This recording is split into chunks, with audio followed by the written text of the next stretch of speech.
Okay, now I need you to give me like 30 seconds so I can grab my mic stand. Not my mic stand, my little music stand.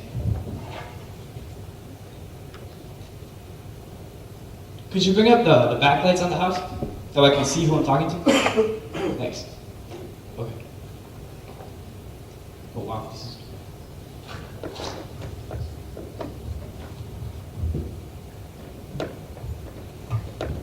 Okay. Good evening, everyone. Happy Sabbath to all of you. Now, before I say anything, before I go any further, I just want to pray real quick before we start. So please bow your heads with me. Dear God, thank you so much for this day. Thank you that there's so many people here, God. Thank you that we can come to this place and just worship you and be with you and talk to you and learn about you, God. I pray that you would be with me. Help me to be your instrument. Help these not to be my words, but help this to be you speaking through me to these people. Help me to be a good mouthpiece for you, God. Please say what you need to say through me. And please let this message touch someone's heart. And fill this room with your Holy Spirit, God. In Jesus' name, amen. All right. Now, first of all, thank you all for coming. It's nice to see so many people here. But I'm not sure how you heard about this series. But like I said before, thank you for coming. Now, I'm not going to tell you what I'm talking about just yet. I just want to talk to you guys first. So, how many of you guys are like college age? College students? How many of you guys are in college right now? 1, 2, 3, 4. Oh, I forget you're not in college. Man, I keep forgetting that there's not that many college students. Okay, so there's like 7 or 8 of us in college. How many of you just started? I know for sure you two just started because I see you have a UTPA shirt, and I know you go to UTPA. So all the UTPA students just started this week. And the first week, how was your first week? Was it good? Was it good? It was what? Nobody uses that word anymore. It was swell. Okay. Well, mine wasn't swell. Mine was just good. I don't know if that makes a difference. But I remember last semester was my first ever first semester of college. So I was really nervous. I actually woke up a couple hours early for school, which is something I never do. Ask my parents, I never do that. So I was really excited. I was like, oh man, I don't know what it's gonna be like. And I go, and it was like the most relaxing week of school I've ever had. The first week of college, the first week of the semester is always super chill. At least the way it was for me. Because all we did was meet the teachers. The teachers would just give us the syllabus, and then read it to us, and then we could go. I was like, well, that's not so bad. But the reason people actually even go is because 1, you need the syllabus, so you can learn about the class. And 2, because, you can get the syllabus online, but that's not the reason people go. At least this is the reason I go. And the people I talk to, they say the same thing. You go for the first week of class, so you can figure out if your teacher is good or not. And the college students, they're agreeing with you because they know it's true. If you have a bad teacher, you can tell in the first 10 minutes, you'll figure it out. 1, if you can't understand the teacher, which is what I have in my biology class. I can't understand a word she says, but I need the class, so I'm going to stay in it. But it's you know what I'm saying, like you figure it out. Like this teacher is going to be bored. Or this teacher seems nice, seems interesting. I'm going to stick with it. That's the week you get a feel for what they're going to do. But it was interesting because that first week of my first week of college ever, I was figuring out, like, okay, I'm getting the hang of this. And I go to my first chemistry class. I was like, okay, this is going to be my hardest class of the semester. I wonder who my teacher's going to be. So I go in. It's the biggest classroom I've ever seen. Because I'm a private school boy. So I go, and I'm used to a classroom with like 20 people. There's like 150 people in this class. I was like, oh my goodness, there's more people in here than there were in my school. So I go in and I sit down, and I feel so small. I was like, oh wow, this is going to be an interesting class. And I was like 2 minutes late. So I was like, well, the teacher will be here any minute. 5 minutes later, teacher's still not here. And I'm talking to my friend, but I just saw, I was like, oh. So I started talking to her. And I got distracted, I lost track of time. I look at the time again, I'm like, oh man, it's like 20 minutes after, the teacher should be here. And because we're all freshmen in there, so we're all like, hey, are we allowed to leave?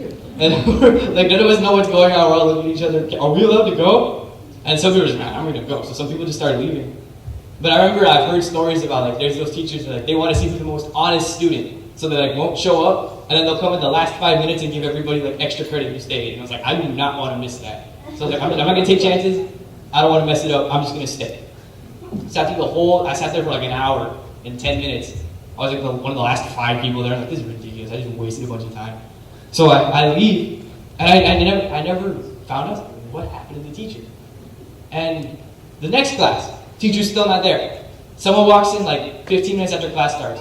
First thing he says, he just walks in, puts his stuff down, looks up at us. I am not your teacher. I'm We're just like, well, then what are you doing here? And he's like, I'm here to give you guys your syllabuses. But you're not our teacher. So he starts giving us our syllabuses. After he's passed them all out, this is not your syllabus. What is this guy doing? We're like, okay, who is this person? And the syllabus had like nothing on it. It was like, so we might have a test here, but this is not, it was like a syllabus for A and P. I was like, who is this guy? What is he doing? And we never saw him again. And the next day, the next time I go for class, there's an actual teacher, and she's like, I'm your teacher, here's your syllabus. I'm like, okay, where were you for the last week? And then I found out what happened to my teacher. I go, and my friend, I meet her in the library. I'm like, oh, hi. And she's like, oh, because I knew her, but I didn't know the person she was with. She's like, oh, this is my friend Juana. I was like, oh, hi, Juana. And she's like, and we started talking. We were just like making small talk.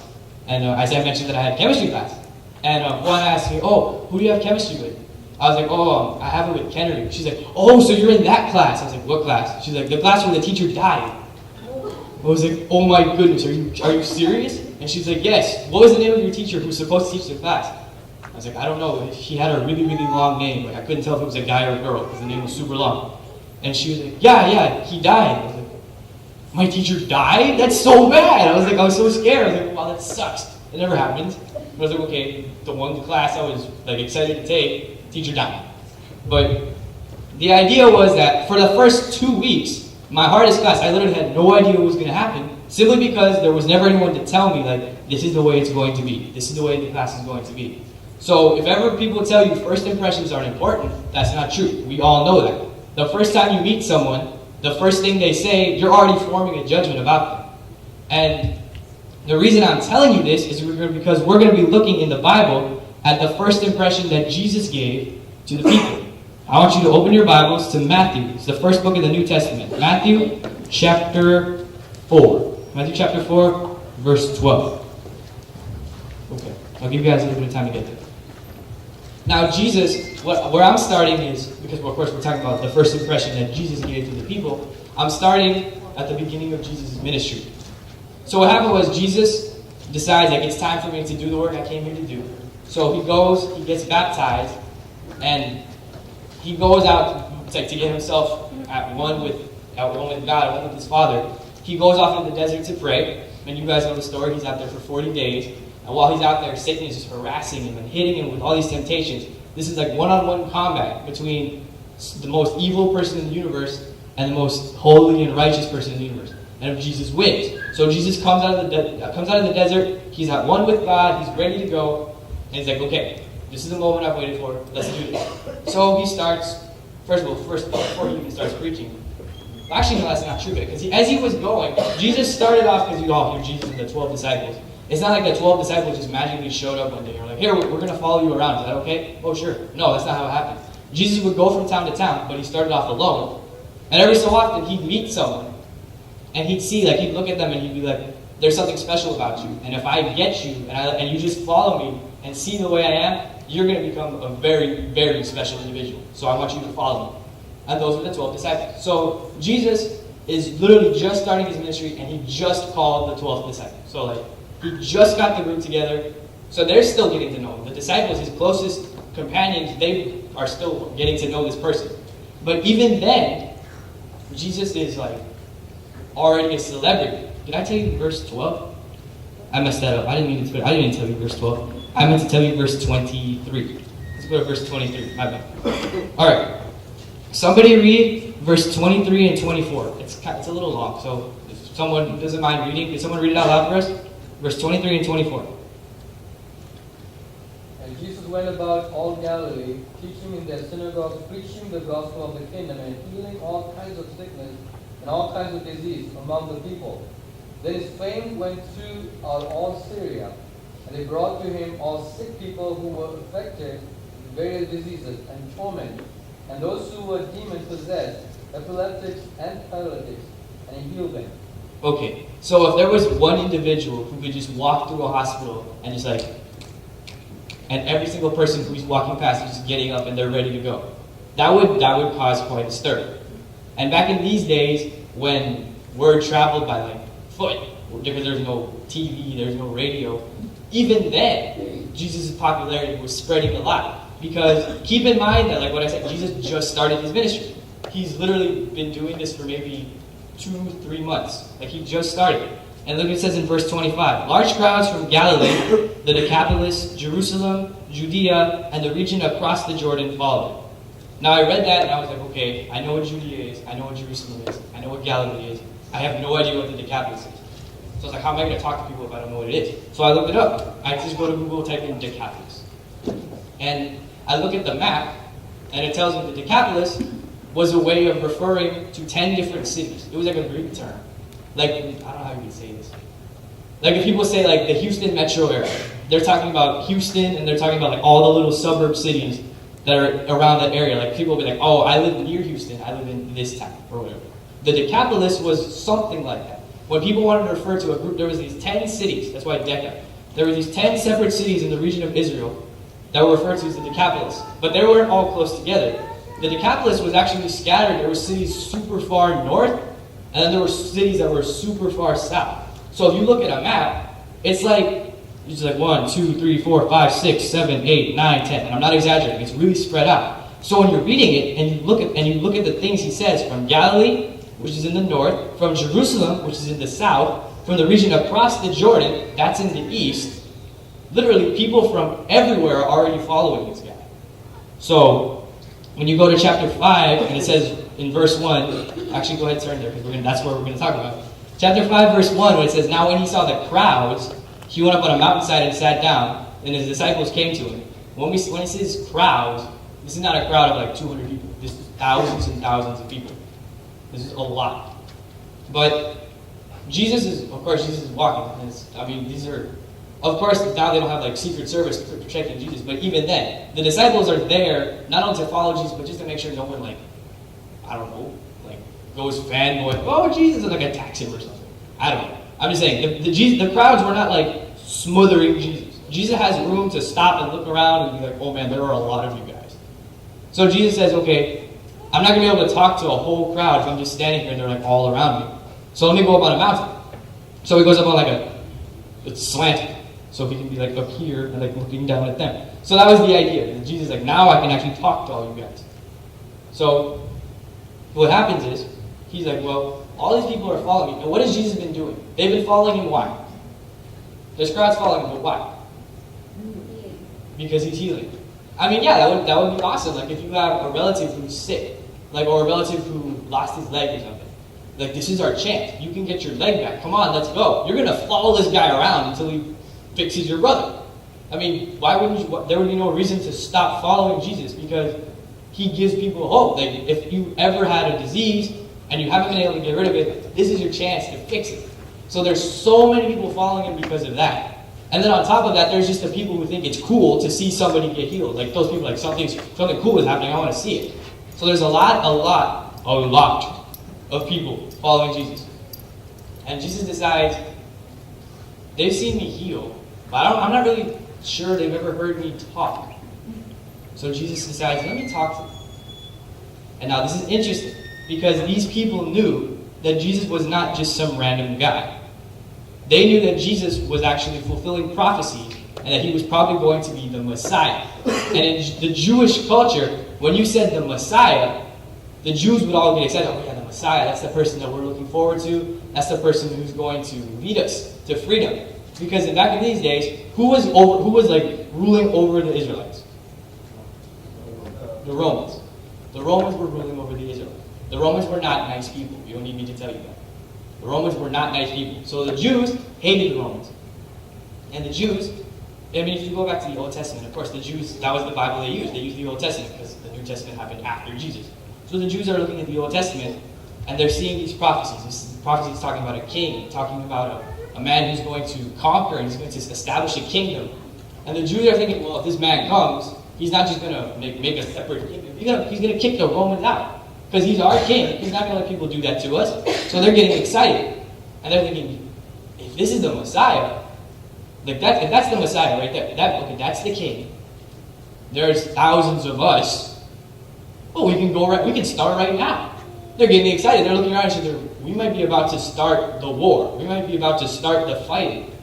And in the Desire of Ages, it talks about this. All the people, when Jesus says, I'm going to talk to the people, all the people are like, shh, let's listen, let's see what he's going to say. Because they're waiting to hear Everybody get ready because we're going to fight. Everybody get ready because we're going to kick the Romans out. Everyone's so excited. People are like, okay, I want to hear what he says. I want to hear what he says. The first thing he says to them. First thing Pastor Vento read. Blessed are the poor in spirit, for theirs is the kingdom of heaven. Blessed are those who mourn, for they will be comforted. Blessed are the meek, for they will inherit the earth. Let me stop there. Are soldiers meek people? No. I see someone laughing. Like, soldiers are not meek people at all. Soldiers aren't mourning, right? I mean, if they're winning, there's no reason for them to mourn. Soldiers don't mourn. Soldiers are not meek. Soldiers are not mourn. Soldiers do not mourn. Sorry about that. All right, let's keep going. Blessed are those who hunger and thirst for righteousness, for they will be filled. Blessed are the merciful, for they will be shown mercy. Okay, now that people are getting confused, I don't think Jesus is talking about soldiers. Blessed are the pure in heart, for they will see God. Blessed are the peacemakers, for they will be called sons of God. Blessed are those who are persecuted because of righteousness, for theirs is the kingdom of heaven. And at this point, the people are silent, but they're silent for a different reason. And it's simply because they have no idea what to say. Because they came here, and they were expecting to hear words of comfort, words of, I know you guys have been going through like a lot of problems with the Romans, but it's okay, because I'm here now. And I'm going to destroy this Roman Empire. And Jesus, of course, Jesus knows this. Jesus can see this in their faces. The problem is that it's not just I'm sick of the Romans. These people's lives were being destroyed. Like the poor people, they have their little huts, they have nothing. And they're just there like, this is our chance for something more. This is our chance to we're finally going to be somebody. I'm finally going to be able to have a good life, have the life I always wanted. And then you have the Pharisees, the Sadducees, the rich people saying, finally, people are going to give us the respect we deserve. Instead of people walking all over us, we're going to be the rulers, the real rulers now. And Jesus, the first thing Jesus says, blessed are the poor in spirit. And these people are saying, the poor in spirit? You mean the people who are sad? What? And then blessed are those who mourn. Okay, now Jesus is definitely talking about people who are sad. Blessed are those who mourn. We don't want to mourn. We've mourned enough. Blessed are the meek. It's like we've been meek for generations, and look where it's gotten us. And then blessed are those who hunger and thirst for righteousness. Like, well, what does that have to do with this? Righteousness isn't going to kick the Romans out. These people are so upset. But they don't realize it's something very crucial. Jesus did come down 2,000 years ago, and he did establish a kingdom. And the Jews completely and totally missed it. Because they were waiting for Jesus to actually build a wall and get soldiers and put signs that said, welcome to Jesus' kingdom. That's never going to happen. That's not how it's going to happen. The kingdom that Jesus established is still here. The problem is it's not a real country. It's a spiritual kingdom. And Jesus was giving almost the citizenship requirements. And Jesus was telling them, this is not about soldiers or fighting or Romans or Jews or anything. This is about salvation. This is about if you want to get into my kingdom, because all these people are sitting here, we want to be in your kingdom. It's like, if you're so eager to be in my kingdom, this is what you need to do. And even the disciples themselves didn't know that Jesus was going to be a savior. They thought he was going to be a king. And the disciples are going, wait, what is Jesus talking about? But Jesus wanted to show them something. And actually, Matthew showed me this a couple of days ago. I never noticed this. But what Jesus does is Jesus, in these verses, very simply spells out how to be saved. Exactly what he is. He said, if you want to be saved, this is what you have to do. First step, you have to realize that you're poor in spirit. Second step, you have to feel genuine guilt for it. And that's going to be like a natural reaction. Third step, you need to become meek. Fourth step, you need to be hungry and thirsty for righteousness. Fifth step, you need to be willing to show mercy.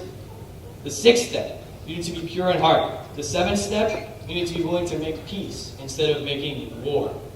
And the eighth, I don't know what number I'm on. And the final step is you need to be willing to be persecuted for your faith. And if you think about it, if you follow those steps, if you truly are following these steps, it's a natural progression. That's what happens. What's going to happen at the end of times? People know. People who have true faith, they're going to be persecuted. In the end, you're gonna figure it out real quick. You're gonna realize, I don't have real faith. If I had real faith, I'd be with them. I'd be being yelled at, I'd be being attacked.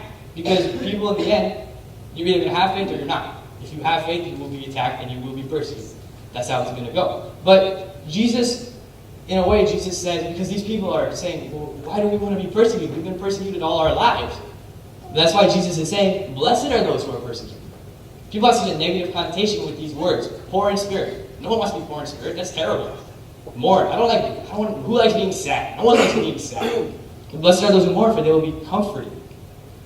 And here we are, 2,000 years later, and we're supposed to know. We're supposed to know all these things. Back in this day when it happened, all these people who were sitting there, they learned. Because no one had ever told them. Because all the Pharisees and Sadducees were like the opposite of this. And Jesus told them, this is the way to be a follower of Christ. And now here we are today, 2,000 years later, and we're supposed to know all of this. I mean, I'm up here on the stage, I'm definitely supposed to know this. My father's the pastor of the church, he's definitely supposed to know this. Matthew, you should know this. Marcus, you should know this. TJ, you should know this. We should all know this. But the problem is that, like what we saw in the skit, we come to church, and the pastor talks, and the pastor has a good sermon, we feel it. We feel convicted. And then what happens? The pastor says, if you would like to give your life to Christ, please come to the front. Every single person. The whole church stands up and tries to crowd into this tiny little area, and we all come and we kneel, and we're so sorry, and we close our eyes, and oh God, please forgive me. And we get up. And I'm not saying that's bad. I'm not saying that's bad. If anything, that's good. Because what you're doing is you're following those first two steps. You're realizing, you're sitting there, and you're being convicted. I don't know, maybe some of you are being convicted now. When you're being convicted and you realize, I am not who I should be, you're realizing that you're poor in spirit. And of course, you're going to feel bad. So you feel bad. So you mourn. So you're on that second step already. The problem is that we stop there. Lots of people stop there. Lots of people go their whole lives going to church and they never get past that second step. Because it doesn't matter if you go to church or not, because lots of people make this mistake. People say, I've heard lots of people say, it's like, I don't need God. My life is fine without Him. Or, why are you telling me I need God? Look at all the things I do in the church. I get up on the stage, I speak, I'm the AY director, I have all these initials after my name, I'm super successful. I don't need you telling me I need God. If I needed God, would I really be where I am?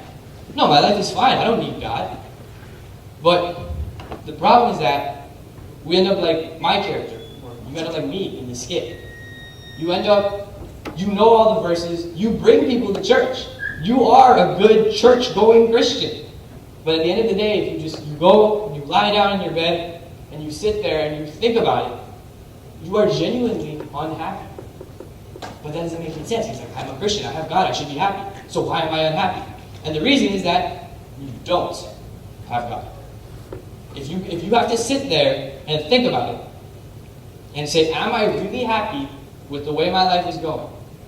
And it's as simple as this.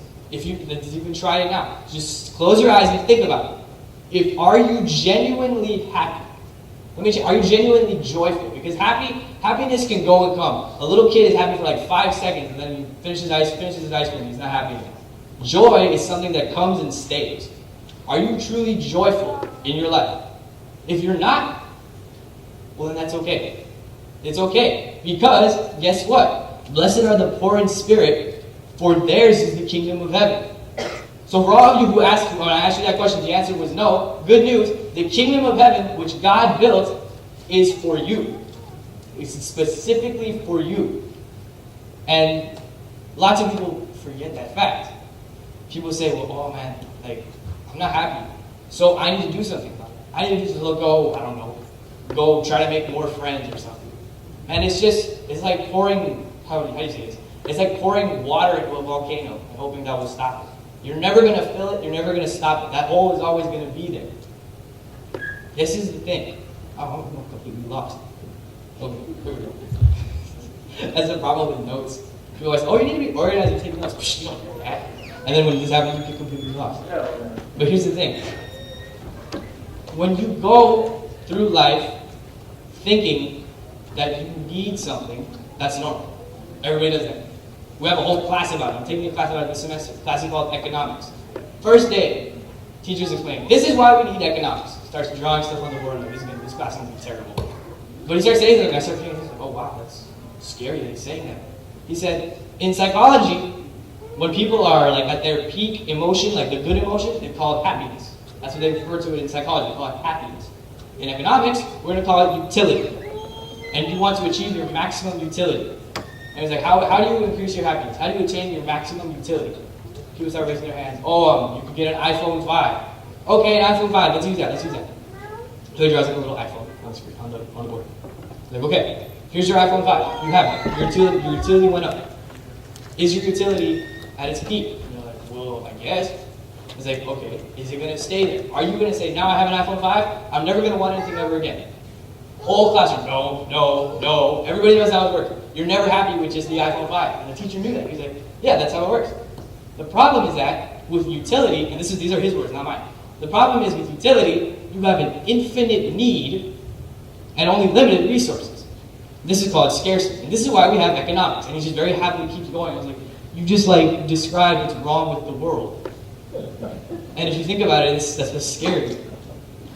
Every single and the whole class is sitting there nodding, And I'm like, this is, like, it's not like I'm some genius who knows it and they don't. Here's the thing. In the end, I mean, we're all, whether we realize it or not, it's true. We all have an infinite need, and this world only has limited resources. So I guarantee you, no matter how hard you look, no matter how hard you try, no matter what you do, you will never find true happiness. You will never maximize your utility. You will never be truly, genuinely happy. Because you cannot satisfy an infinite need with finite resources. It won't happen. And the thing is that the teacher kept saying you have an infinite need. You need to maximize your utility. Why? He never explained why. He never explained what the need was. And it's interesting because Jesus addresses that fact in verse 6. Blessed are those who hunger and thirst for righteousness. If you've ever wondered, like, what is it? Like I've had this problem with myself. I'm sitting there like, why am I so unhappy? Like, what is it that I'm looking for? And the answer is right there. Your hunger, your thirst that you're feeling is for righteousness. And every single person, whether you realize it or not, has it. And here's the thing. What do you do when you're hungry? You eat. Only Matthew knew that. The rest of you guys are in trouble. Because you're going to, I'm hungry. I have no idea. What did Matthew say for me to do? Okay, let me try again. What do you do when you're thirsty? You drink something. You drink water. Little kids, don't drink soda. Drink water. This is what you do. That's common sense. Little kids know that. I'm hungry. I'm going to go eat something. I'm thirsty. I'm going to go drink something. What are these people hungering and thirsting for? Righteousness. So if I give them a car, will that satisfy the hunger and thirst for righteousness? No, it will not. If I give them a job, will that satisfy the hunger and thirst for righteousness? No, it will not. If you are dying of hunger, and I give you like a cracker, will that help? It'll help a little bit, for maybe like a minute, 2 minutes. You're going to get hungry again. And that's the thing. We end up going through life starving ourselves. And then we end up, like, the food is right there. God is saying, just take it. Please. Take it. You're starving. Look at you. You need this. And we're like, no, it's okay. I got food over here. And they get like a cracker here, a cracker there. You're going to look and look and look, and you're never going to find it. I'm telling you. And this sermon is for me more than anybody else, because it's so easy to come to church and lie to yourself. And tell yourself, I'm fine. I don't need God. It doesn't matter if you come to church or not. This is a problem that everybody has. You go home, you go to sleep, and you lie to yourself. Did I have a good day? Yes. Am I happy with the way today went? Yes. That is the biggest lie people tell themselves, is that their lives are fine. Because everybody deep down inside knows it. Something's missing. Something is missing. And Jesus spelled it out for people. Jesus was like, I don't want to talk about kingdoms and kings and Romans and Jews. I want to talk to you about life. I want to tell you how to live. And that's what he does in the Sermon on the Mount. Matthew chapter 5 through 7. Jesus tells people how to live. And he starts with this. He says, if you are poor in spirit, well, I have good news. The kingdom of heaven is for you. If you are mourning, that's okay. Don't worry, I'll comfort you. But here's the problem. You have to let me take care of you. And that's very hard for us to deal with, because everybody wants to be independent. And it's celebrated. When people turn 18, what do? They go throw huge parties. Like, I'm finally independent. I'm 18. I'm an adult. People tell their parents, like, I'm 18 now, I can do what I want. But here's the thing. People are so determined to be independent that they shut God out and they never truly realize what it is they're looking for. And I'm telling you, the answer is God. Give him a chance. It doesn't matter if you're a Christian or not. If you've been trying to live your life by your own power, give Jesus a chance. And this is not some appeal just for people who have never been baptized. This is appeal for every single. This is appeal to my father, to my mother, to my brother. People who know this. People who know this stuff. It doesn't matter if you know the Bible or not. You can know the whole Bible, memorized from front to back, and not be saved. You can know the whole Bible backwards and never have a chance of salvation if you don't let God lead you in your life. You cannot be meek and self-centered at the same time. If you're trying to do things your way, you are not going to be meek, and you will not inherit the earth. It's as simple as that. And I'm not going to sugarcoat it for you. That's how it is. We're all poor in spirit. So the kingdom of heaven already belongs to all of us. It's already yours. The key is already in your pocket. It's already yours. You just have to be willing to let God lead you to it.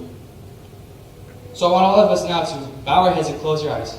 I'm going to do it too. Everybody bow your heads and close your eyes. And please, if you're not taking this seriously, well then, I don't know if you need to leave or just keep your eyes closed. But I don't want anyone to see this. This is between you and God. I'm not going to do an appeal where people come up to the front and kneel down, because that's peer pressure, and I don't want that. The first thing I'm going to do is I'm going to ask for people, if you've never given God a chance, and you want to say, God, in front of you, with you as my witness, I want you to show yourself to me. I'm giving you a chance, God. I want you to show me your power. Show me how awesome you are. If you want to say that, now as everyone has their eyes closed, no one will see. This is just between you and God. I want you to raise your hand. I want you to raise your hand. And if you mean, God, I want you to show me your love. I want you to show me this kingdom of heaven that you've told me about. I want you to show me just how amazing you can be. I want you to raise your hand. And keep your hands up.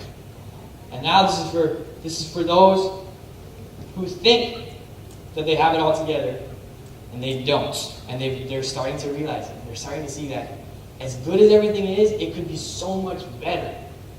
And this is your chance to say, God, I know better, but for some reason I keep shutting you out, God. And please, I want you to lead. And I want you to remind me of this commitment that I'm making. I want you to come first. I want you to lead me in my life. If you've turned your back on God and you want to come back and say, God, lead me in my life, this is your chance to raise your hand. Now, all of you who have your hands raised, God sees your hands, and God's going to be very real to you in this next week. God's going to shower His blessings on you. I know it. And now, as everyone has their eyes closed and heads bowed, I would like to close with prayer. Dear God, thank you so much for bringing us here. And thank you so much for reminding us just how awesome you are. And you've showed us so many promises that you have. You've shown us that we have the kingdom of heaven already. And that you're willing to show us mercy. And that you're willing to give us this whole earth if we just trust you, God. Help us to remember these promises you've given us. Help us to cling to you, even when it seems like we know what's best. Help us to be willing to trust you and to give you the lead in our lives. Keep us all safe. Help us to remember the commitments that we made tonight. And I pray that you would touch every single heart in this building. In Jesus' name, amen.